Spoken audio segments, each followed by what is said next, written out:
So in the prior movie, we looked at the page break preview. This movie, we're going to look at the page layout view. The page layout view displays the worksheet with a ruler above the worksheet and to the left of the worksheet. We can turn that ruler off, and we can change the unit of measure on the ruler as well. We can hide the white space around the content, which is really the headers and the footers. It's the space around the margins. We can adjust the margins and the space allowed for the header and footer. We can add page breaks, and best of all, we can add content to the worksheet. So I've got my data, the industries that are traded on the NASDAQ Stock Exchange, with some characteristics of those industries. And I know what you're thinking, how many more times is he going to use this data? The answer is you actually won't see it for a couple of movies, so I'm going to give you a break. I just need some content for us to take a look at the page layout view. So the page layout view can be found in one of two places. You can go to the View tab. In the Workbooks View group, we have Normal, Page Break Preview, and Page Layout View. Or we can go down to the status bar to Page Layout View and click that icon. This is the page layout view. There's some benefits to using the page layout view. One is that you'll see what content is going to be printed on the pages if you print your workbook. Another is that you have the full functionality of Excel when you're working with content in your worksheet, with the exception of freeze panes. Freeze panes is grayed out. So in addition to being able to view what the printed page is going to look like, we have a ruler that scales our content above and to the left of the worksheet.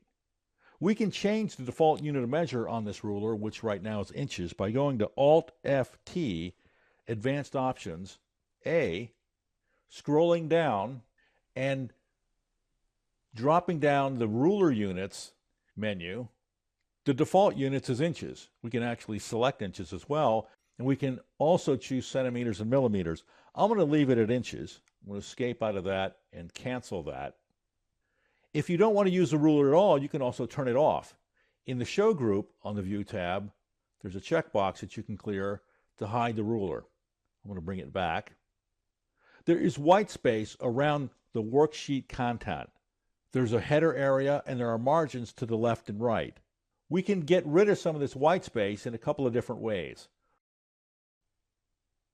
One is to hover right at the top of the page and you get a tooltip that says Hide White Space.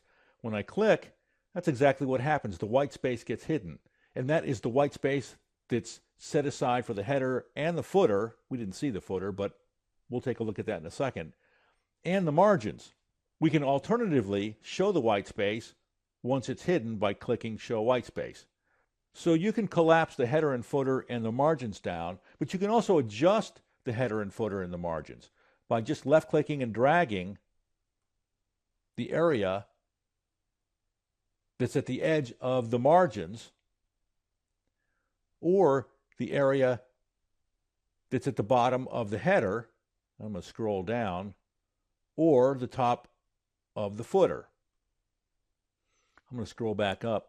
We can also, like in the page break preview and the normal view, add page breaks in just the same way we did in the prior movie. And I know you saw that, but just in case you didn't, one of the ways we can add a page break is to select a row, and when we add a page break in the Page Layout tab, by left-clicking Breaks, Insert Page Break, that page break will be added right above the row we had selected. And since we're in the Page Layout view, and the page break was added above the row that we selected, which was row 16, the page that we just created is above the page that we're on. So I'm going to scroll up, and there it is. Row 15 is where it ends, because that's where we inserted the page break.